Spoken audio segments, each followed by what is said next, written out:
What up, though, my fellow schizotypals? Did you hear that noise? And welcome back to High Lit with Carlisle Fletcher. Happy Tuesday! Happy Tuesday. We're back at it, right? Or something. It seems like this is getting a little slow. Or is that just regular? Whatever. We have a fucking text-based show. I'm assuming that this will be fine. But, anyways, we're just gonna get back into it, review some medical literature, go into Kafka's The Penal Colony, do probably 10 pages of that, and then finish off with, more independent music. High Lit, your trusted source for cannabis science, psychedelic science, classic lit, and independent music. That's what we are, baby. That's what we do. Anyways, let's just start reading. I don't know. Here I am in my corner again. Oh, I'm also sick, I think. It's like allergy sick, because, it's that first day of summer and just, clogged. But anyways, treating insomnia symptoms with medical cannabis. This is so it's a double-blind, placebo-controlled crossover study, which means that the people analyzing the information and the people who are being studied to get the information both are unaware of what is, the structure of the thing. So, 23 of 24 randomized participants completed it. No serious adverse events. Compared to placebo, it increased self-reported and feelings. So it increased feelings of being rested on waking and decreased actigraphy derived WASO, and increased actigraphy derived TST. So 2 weeks of sublingual administration of a cannabinoid extract is well tolerated and improves insomnia symptoms and sleep quality with chronic insomnia. So, a little study also, again, it's kind of like proving water's wet, but still it's it does help people go to sleep and shit like that,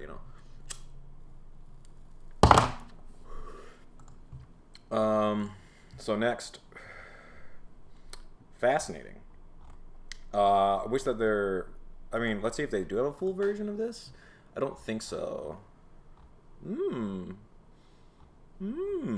Maybe. But this is interesting. So, as one of the first plants used by ancient people, cannabis has been used for medicinal purposes for thousands of years. The long history of medical cannabis use contrasts with a paucity of archaeobotanical records. Moreover, physical evidence of medicinal cannabis use in a secular context is much rarer than the evidence of medical cannabis use in religious or ritual activities, which impedes our understanding of the history of medicinal cannabis use. So, plant remains were collected from the Laogushan cemetery of the Han Dynasty in Chengdu, South China, with the archaeology flotation process, and were identified based on morphological and anatomical characteristics. The examination of the medicinal significance of the remains relieved on the investigation of the documentation on unearthed medical bamboo slips, the diseases of the tomb occupants, the cemetery's cultural backgrounds, and Chinese historical records. The botanical remains were accurately identified as cannabis. More than 120,000 fruits were found, which represent the largest amount of cannabis fruit remains that have ever been statistically analyzed from any century in the world thus far. The cannabis fruits are suspected to have been used for medicinal purposes in a secular context, and were most likely used to stop severe bleeding of the uterus and treat lumbago and or arthralgia. The cannabis fruit remains reported here likely represent the first physical evidence of medicinal cannabis use for the treatment of metorrhagia, severe lumbago, and arthralgia. But the study emphasized the importance of the evidence of disease suffered by the occupants in the tomb in determining the medicinal use of cannabis in a secular context and contributes to a comprehensive understanding of the ancient history of medicinal cannabis. Anyways, fascinating. Thousands of years ago, South China was on this Han Dynasty, so it's just more of that historical precedence for using cannabis, where it's oh my god, it's this new thing that people just want to get high on now. It's might be older than the Bible, bud. Might be older than the fucking Bible. So, prolonged medical cannabis treatment is associated with quality of life improvement and reduction of analgesic medication consumption in chronic pain patients. So this was published on the 19th of May. Non-cancer pain is one of the most prevalent indications for medical cannabis treatment globally. In this study, they investigated CNCP parameters in patients during prolonged medical cannabis treatment and assessed the interrelation between CNCP parameters and the chemical composition of medical cannabis used. There's a questionnaire. Sick lunch. So, adult patients who received diagnosis by a physician, but it looks like they're choosing their own thing. So although pain intensities did not change during the study period, medication consumption rate decreased from 46 to 28, and quality of life increased from 49 to 62. These changes overlapped with increased rates of delta-9 THC and pinene high dose consumption. We need to talk about terpenes at some point, but they do have a very complex relationship with cannabinoids. They're also in every plant. So even though they observed that the pain intensities did not improve during the study, the quality of life did improve and the rate of medication decreased along with increasing high doses of THC and pinene consumption. So I think that this also highlights something that we talked about on the show on the idea of holistic healing, where it's like, it's like maybe, so it's like, say like you get into like a terrible accident and like you lose like, part of your leg, right? It's like they have to amputate like under the knee. At that point, like you're probably going to be in pain for the rest of your life, like that is, could you imagine not being? Maybe your body gets used to it at some point, but still, like there is that just, and so I'd say like with the mental trauma, it seems like the same sort of thing with me, where it's like, people who are traumatized and like all that, it seems like they're just going to have an And so it's like we're not really trying to look for a cure with medication, because it's like it's all right to feel pain if you've been through trauma, or it's all right to be traumatized if you've been through trauma. The point is to try to improve that quality of life. That's what we really are looking for, is that quality of life and getting off of medication. In my opinion, that's really what the aim is, because if it doesn't matter if somebody hurts, it matters if they enjoy their life and they're not addicted to anything. So if we can get to that, anything we can get to that with is what I like. That's why I'm really pro psychedelics, is because they tend to be single dose or a limited amount of dose strategies, which means that you're supposed to stop taking it. That's why I love the idea of Molly therapy versus an antidepressant. Is you're on antidepressant for 10 years, you take Molly twice and it might help you with the same shit.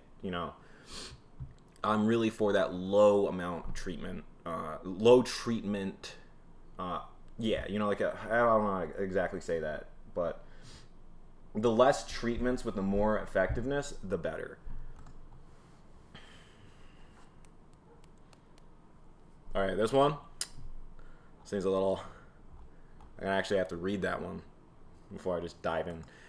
Anyways, but also, so the Czech Republic, Czechia, CZ, I love this country. I think it's very interesting. It's also, like Olomouc, that's where Heinous was working.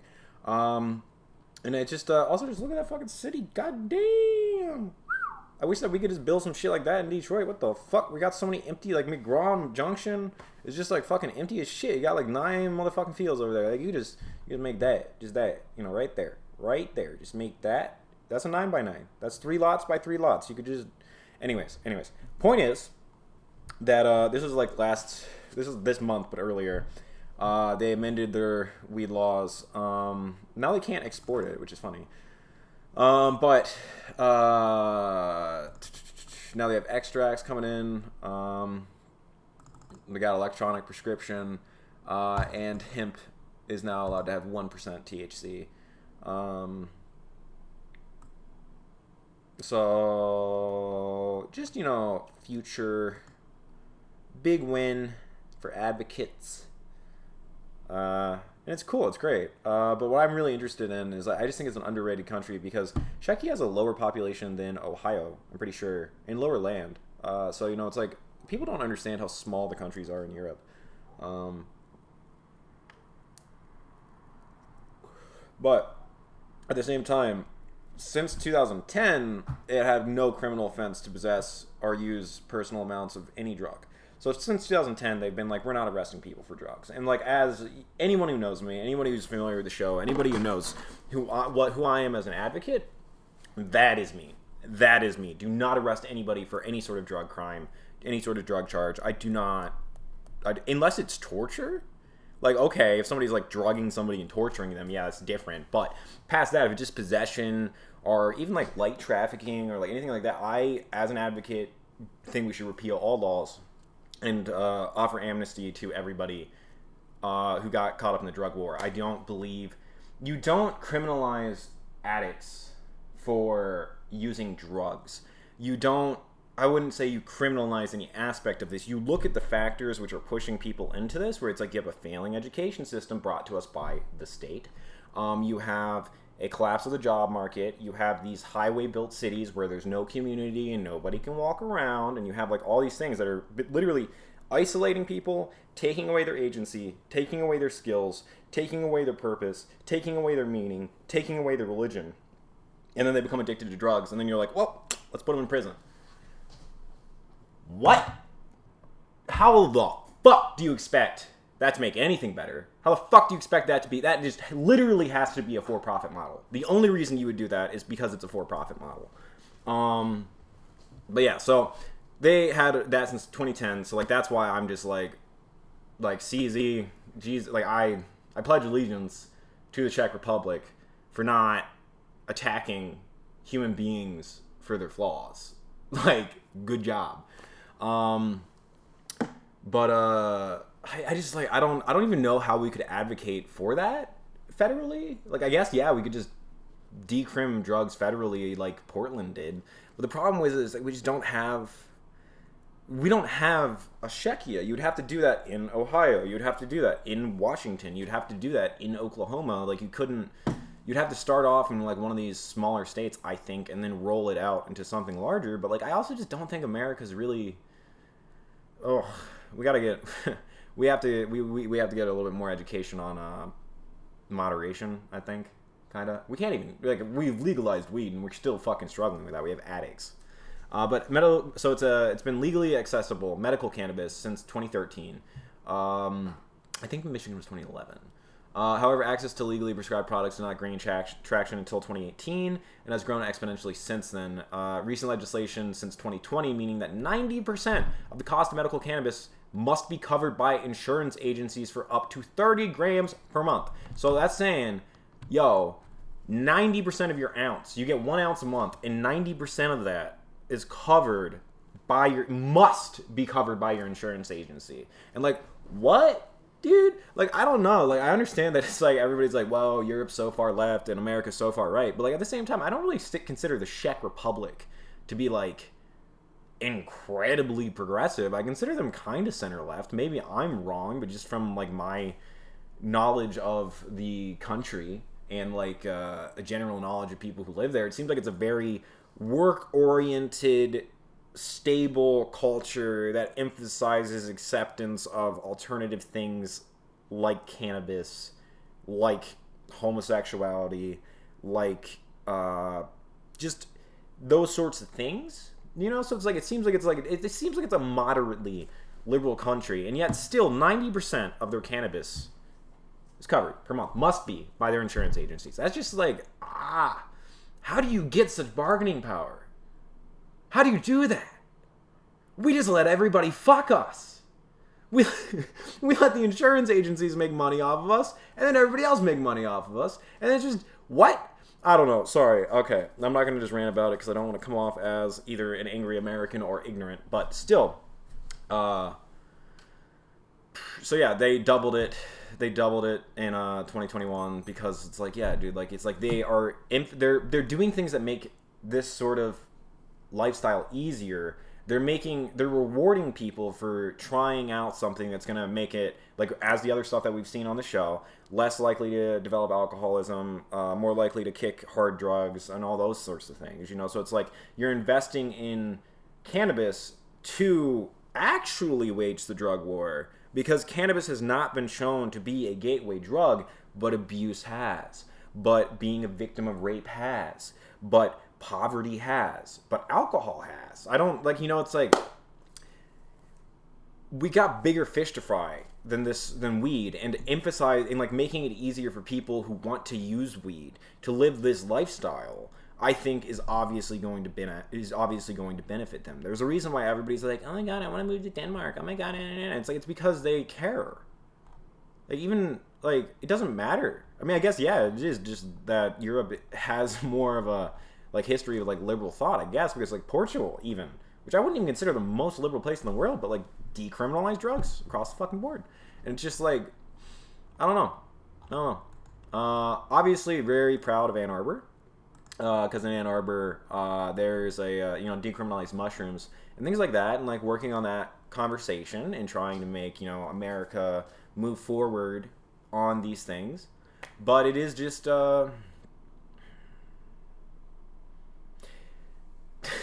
it's like with the internet, we no longer have separation. We no longer have this time gap, where it's like now everything's happening at once, whereas before it was like America truly was like 50 years behind in this time capsule, So like it was like you sort of just expected, or it's not even like you expected it. You just didn't even know what the rest of the world was doing.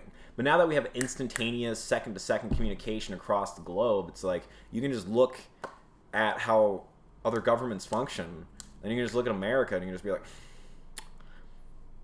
I think we made a mistake. I think some mistakes were made here. Where the fuck is our public transit, and why the hell are we incentivizing people to build exurbs that will never ever service the larger county or community? What? This is a waste of fucking money. This is stupid. I don't even understand. Okay, this is another little rant. This is another one. Like, this is one that's strange to me. Why the fuck are trains a partisan issue?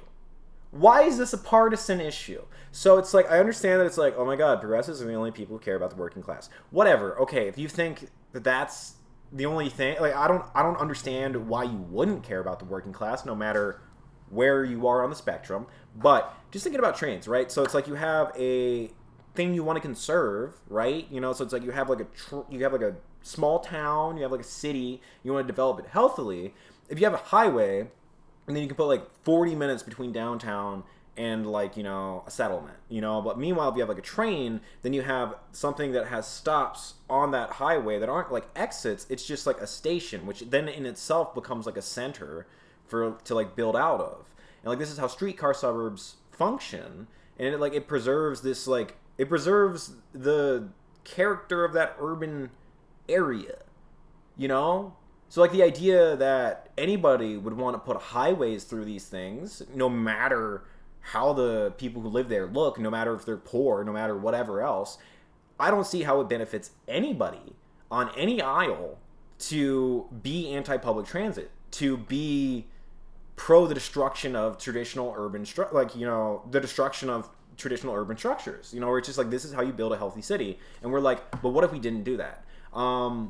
Strong Towns actually did hit the fucking nail on the head, which is interesting, because as a Detroiter, he said, like, it was really funny, because I was listening to his speech, I was just like following along, and then he was like, there's that one thing that we all thought when we were watching Detroit, and it's that my city is not Detroit, and it will never be Detroit. And that's funny as a Detroiter, because I'm like, well, that's good. Yeah, at least I don't live in fuck. Oh, whoops. But so it's like for me, it's just kind of like oh yeah.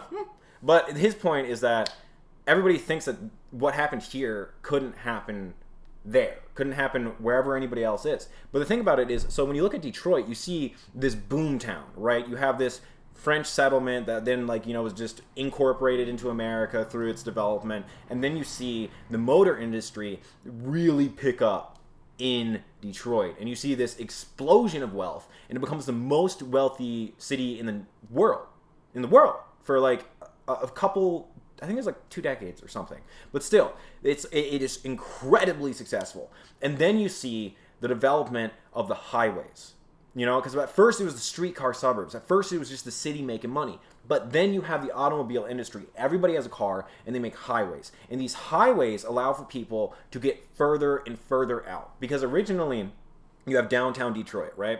And then you've got North End, which is a streetcar suburb, but it's very close by. Today, it's considered, well, at a certain point, it was considered the North End of downtown. But it was originally a streetcar suburb, because that's how you develop these things. That's how you do that. So it was this locally, dense area, and then that developed into Highland Park, which is along Woodward, which would still be developing in this, like, you know, easy to navigate thing through public transit.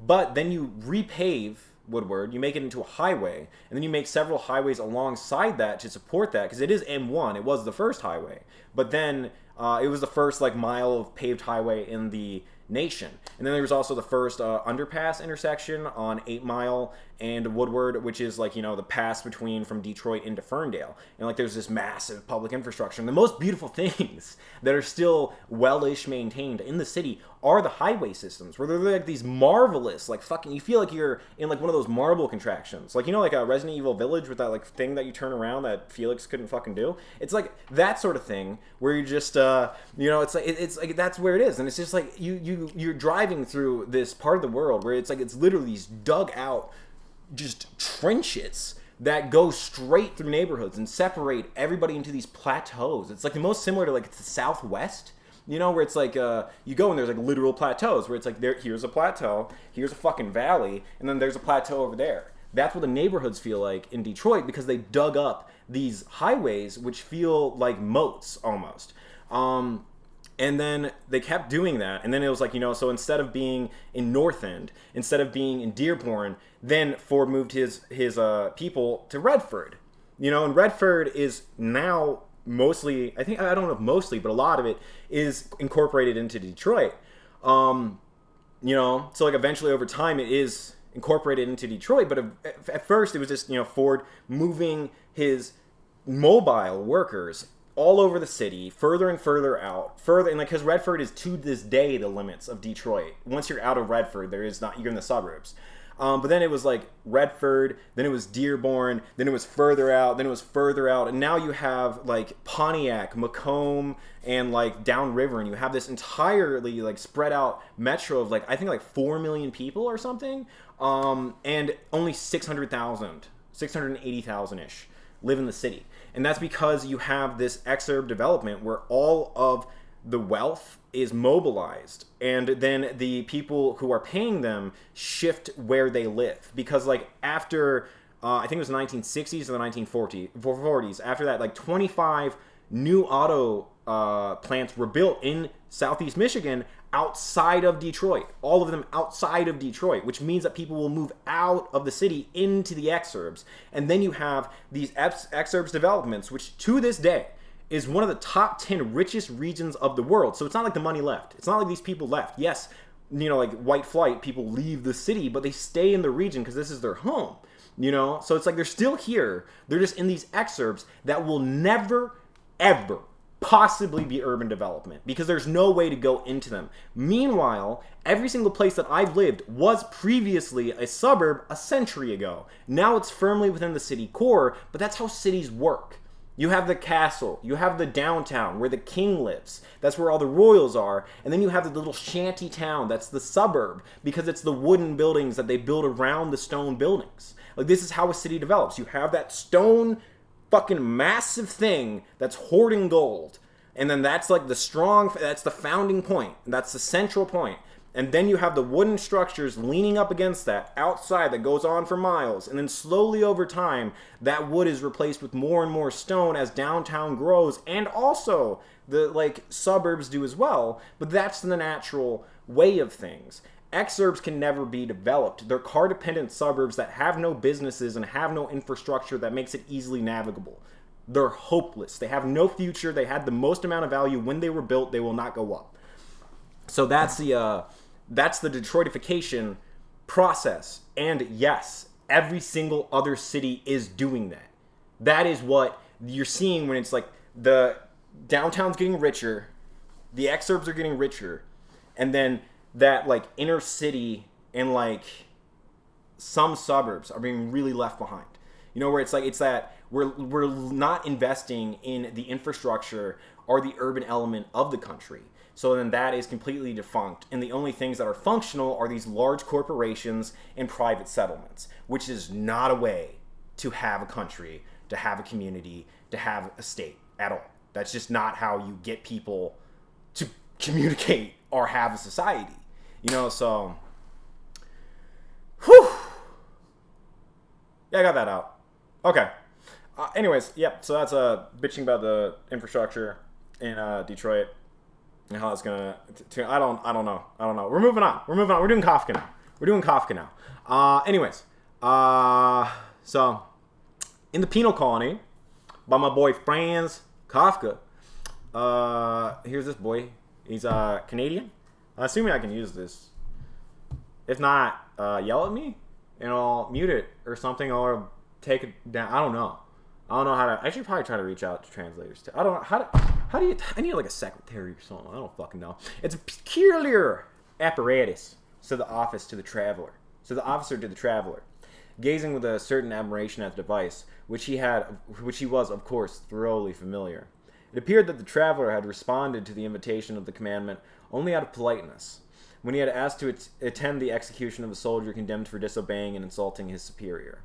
Of course, interest in the execution was not very high even in the penal colony itself, at least here, in the small, deep, sandy valley, closed in on all sides by barren slopes. Apart from the officer and the traveler, there was only present only the condemned, a vacant-looking man with a broad mouth and dilapidated hair and face, and the soldier who held the heavy chain to which were connected the small chains which bounds the condemned man by his feet and wrist bones as well as by his neck, and which were also linked to each other by connecting chains. This condemned man, incidentally, had an expression of such dog-like resignation that it looked like if one could set him free to roam around the slopes and would only have to whistle at the start of his execution for him to return. So honestly, so another thing was, when I was younger, I wanted to, write this book that was going to be, it was going to have 4 parts. It was going to have essay, story. And the idea of it is going to be the condemned man. And I was going to write it and destroy it and rewrite it 5 times. And the first essay was going to be, on The Stranger and a Happy Death by Camus. And then the second one was going to be on The Trial by Kafka. And then the third one was going to be on Crime and Punishment. And it was going to be an exploration of the condemned man in existentialism and the idea of this, like, you know, life itself being a punishment, life itself being a sort of statement or sentence. The life sentence is life. You know, so it's like, why did Morceau get arrested? It's because he didn't smile. Or it's because he smiled. It's because he didn't smile at the right time. It's because he didn't cry at the right time. He was condemned for living, but not. He was condemned for being alive and not being right, not being one of them. And then in the trial, you have a similar sort of thing where it's like, what is the sin of Joseph K? What is that? You know, like, why? And then you have Crime and Punishment, which I think is it's the least surreal, but at the same time it is, in a way, even more true, where it is the absurdity of the longing of the human heart and the condemnation of the primal and wrestling with that. So the idea was just to have an essay exploring, like, not fitting in unfair treatment coming from, so like absurd treatment, not fitting in the absurd realities of life, and then the wickedness of the human heart, and then those 3 things being like what it is to be condemned, and like what is the life sentence, and then a novel to accompany those 3 essays exploring that theme. So that was like when I was like 15. I really wanted to do that. Never got around to it because the thing about it is that you need food and rent to do things. So until I can secure that, I'm not going to do any more crazy writing projects, because last time I did that, I was 132 pounds at the end of it, and that is not what you want to do. That's a word of wisdom.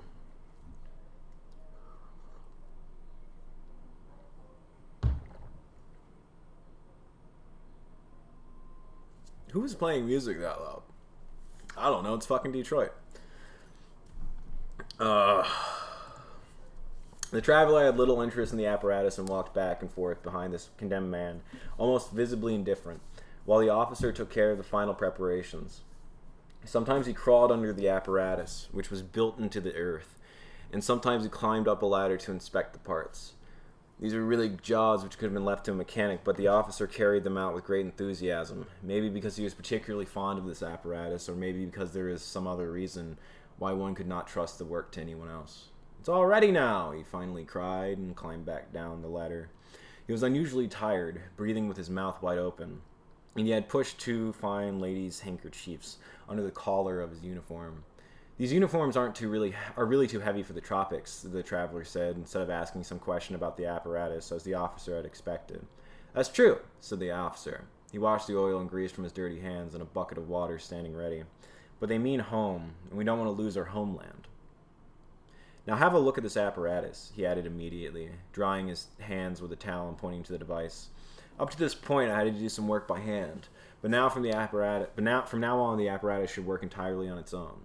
The traveler nodded and followed the officer. The latter tried to protect himself against all eventualities by saying, "Of course, breakdowns do happen.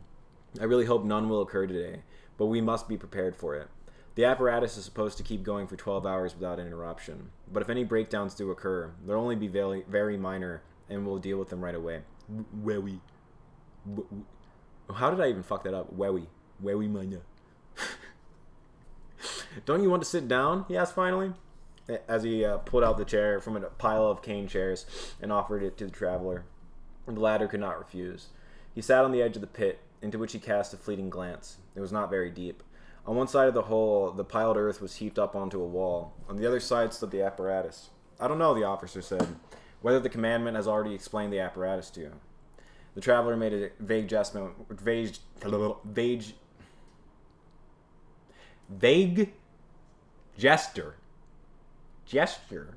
with his hand. That was good enough for the officer, for now he could explain the apparatus himself. "This apparatus," he said, grasping a connecting rod and leaning against it, "is our previous commandant's invention. I also worked with him on the very first test and took up all part in all the work right up to its completion. However, the credit for the invention belongs to him alone. Have you heard of our previous commandant? No? Well, I'm not claiming too much when I say the organization of the entire penal colony is his work. We, his friends, already know that at the time of his death that the administration of the colony was so self-contained that even if his successor had 1,000 new plans in mind, he would not be able to alter anything of the old plan, at least not for several years. And our prediction has held. The new commandant has had to recognize that. It's a shame that you didn't know the previous commandant. Commander? Canada? The fuck is a commandment? Commandant. I want to say commandment, because that's all I fucking know with that word. What is this? However, the officer said, interrupting himself, "I'm chattering, and his apparatus stands here in front of us. As you see, it consists of 3 parts. With the passage of time, certain popular names have been developed for each of these parts. The one underneath is called the bed, the upper one is called the inscriber, and here in the middle is the moving part is called the harrow." "The harrow?" the traveler asked. He has not been listening with full attention. The sun was excessively strong, trapped in the shadowless valley, and one could hardly collect one's thought. So the officer appeared to him all the more admirable in his tight tunic weighed down with epaulets and festooned with braid, ready to go on parade. As he explained the matter so eagerly, and while he was talking, adjusted screws here and there with a screwdriver. The soldier appeared to be in a state similar to the traveler.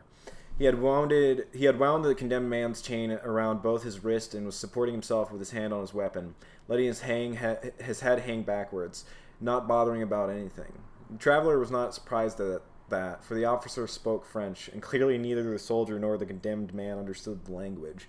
So it was all the more striking that the condemned man, in spite of that, did what he could to follow the officer's explanation.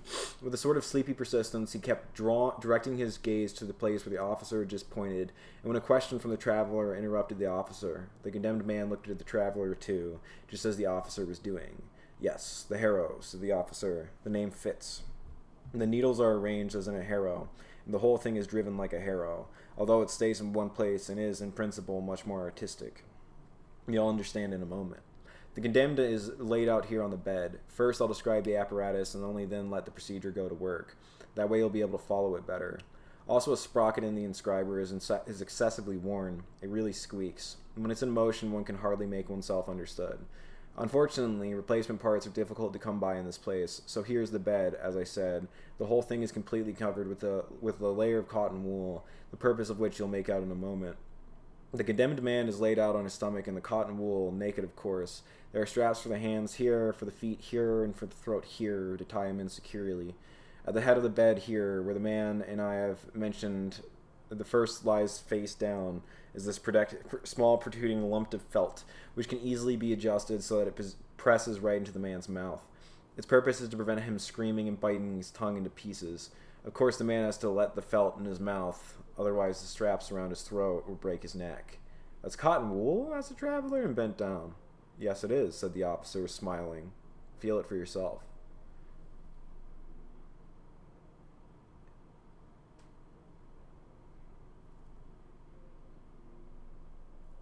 He took the traveler's hand. It's a Tuesday at 4:20. It's Tuesday at 4:10. We just a little bit. Come on, buddy. Whatever. It's a specially prepared cotton wool. That's why it looks so unrecognizable. I'll get around to mentioning its purpose in a moment. The traveler was already being won over a little to the apparatus. With his hands over his eyes to protect them from the sun, he looked up at the height of the apparatus. It was a massive construction. The bed and the inscriber were the same size and looked like two dark chests. The inscriber was about set 2 meters above the bed, where the two were joined together at the corners by 4 brass rods which almost reflected the sun.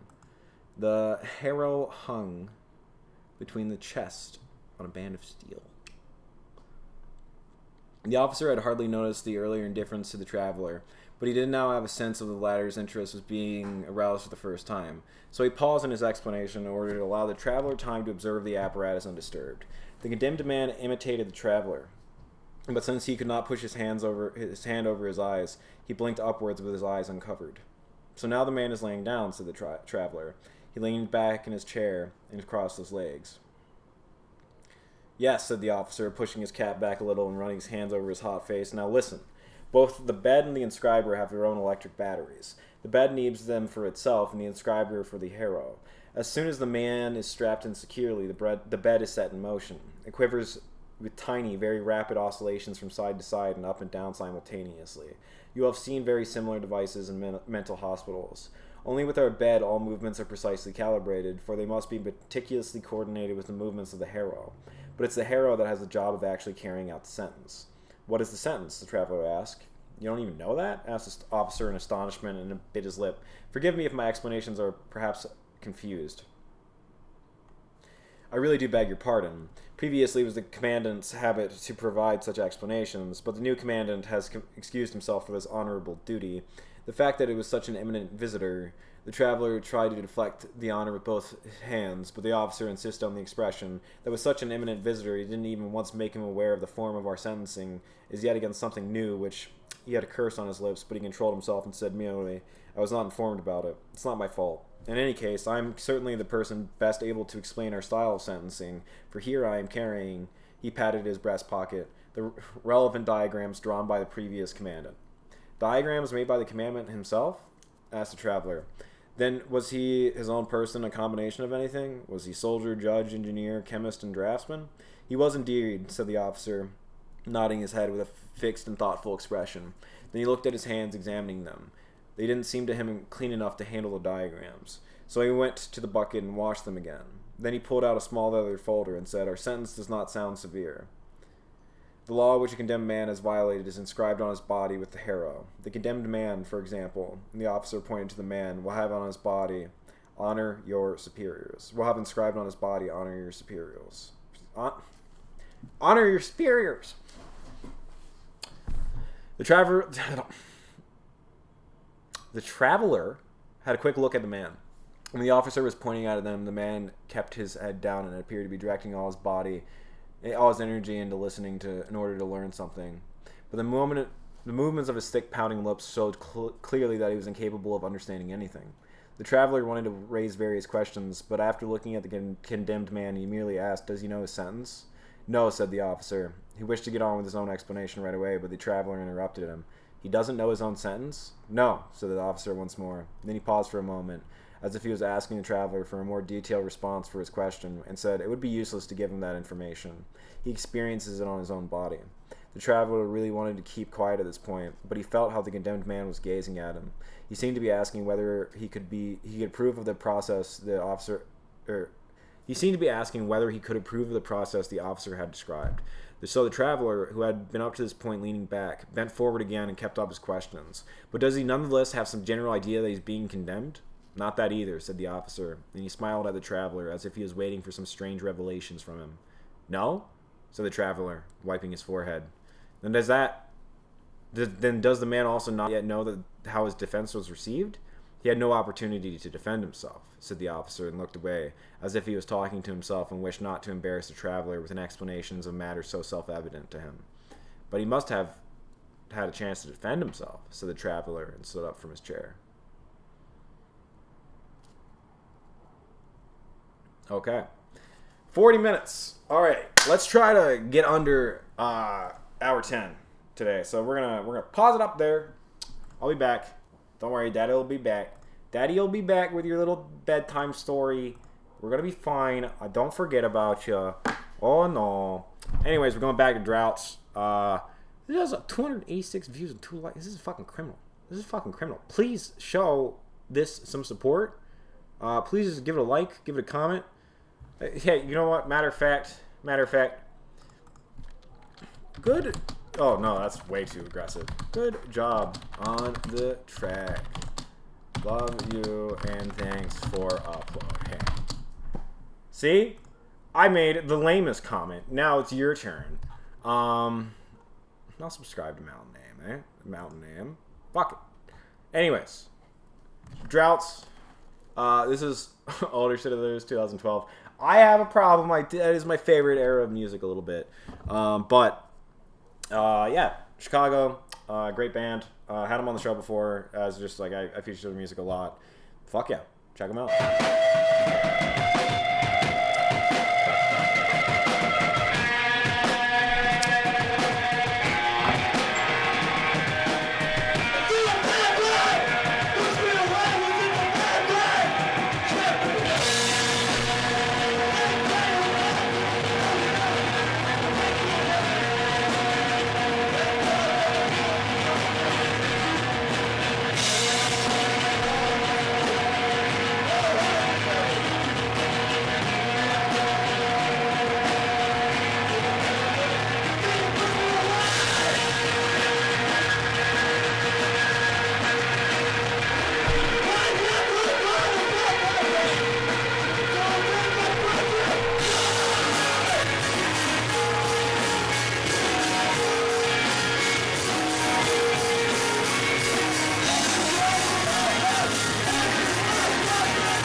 Fuck yeah. So that was 2012. Obviously, good job, boys. Loved it. This is from 2017. This is just a recording of the track. I'm going to keep the microphone on because last time, even though I had permission, got claimed. So, I don't really care. I'm not trying to make money off of this. I really just want you to listen to it. So here it is. I guess I'll just keep my dumb face here too. So.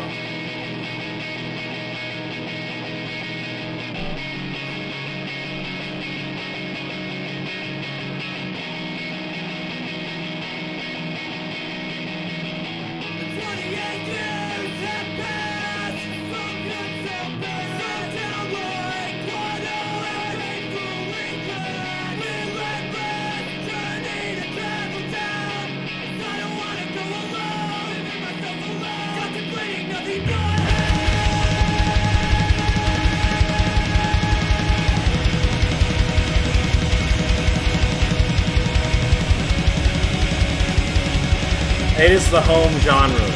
Nothing will ever feel as cozy.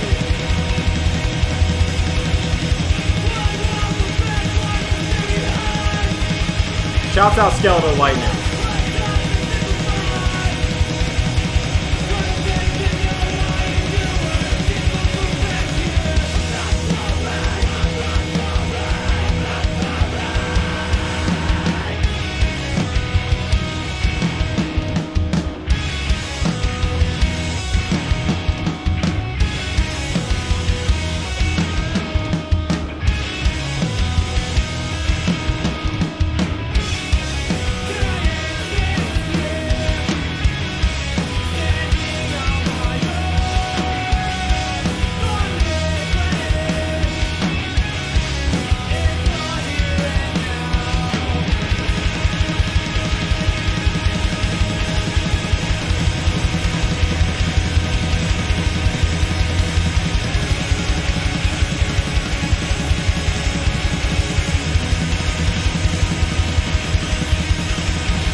So that was Droughts. We fuck with them.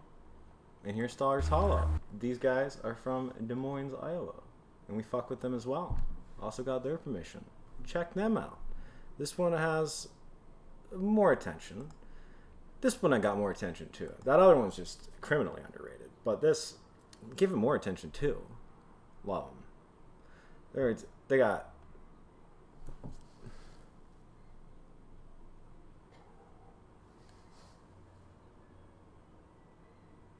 I have no idea what the sounds are in my neighborhood, but we're just gonna keep going. We're just gonna keep going. What are we dealing with? What's the visuals? Oh! Mean nothing to me. Unless I am in between all days. You're left. And the backseat. Where I'm smiling, just passing in old buildings, doing what we've gotta do. For I grow up, playing an anime.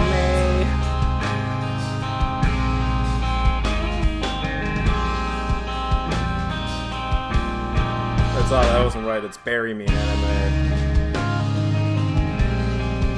Bury me in anime.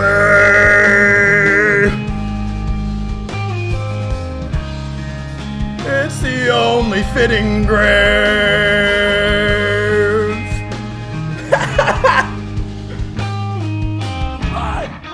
What do I know about happiness making it out of thin air? No oxygen. That guy is my dancing guru. He's a fucking god, dude.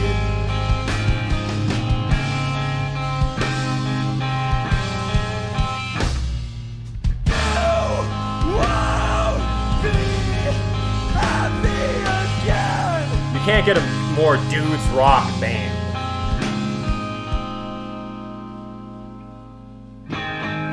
That doesn't mean I can't show.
More.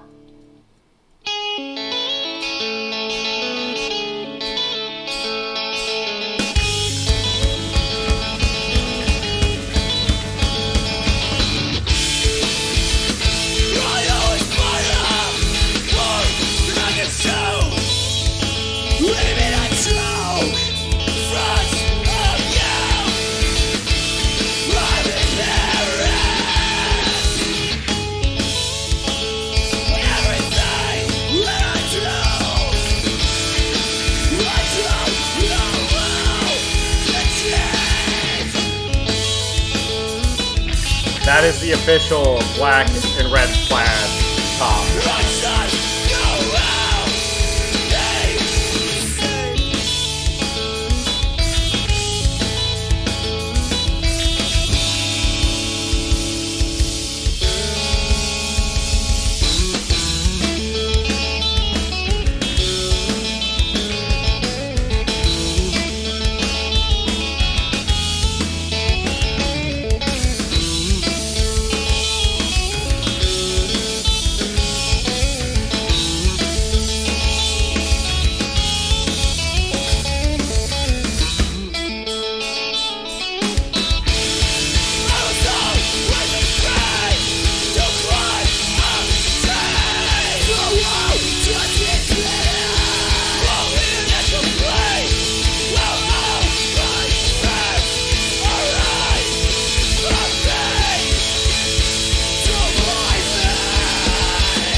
Fucking good.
So that was Stars Hollow.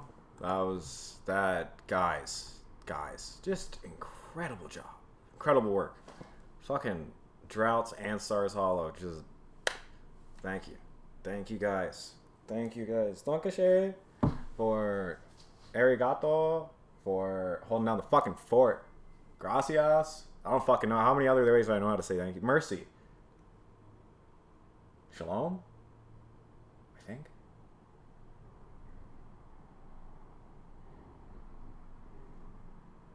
Sorry. That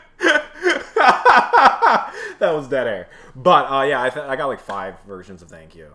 So, word, no problem. Anyways. Oh. I think I've already played this one because I sing along to that one. But what's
Please like, comment, and subscribe. I'll be back tomorrow. That was the fucking legends.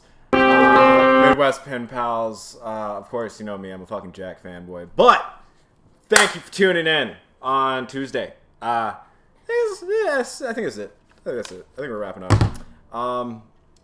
Check out all these people on Bandcamp. Check out the links in the description.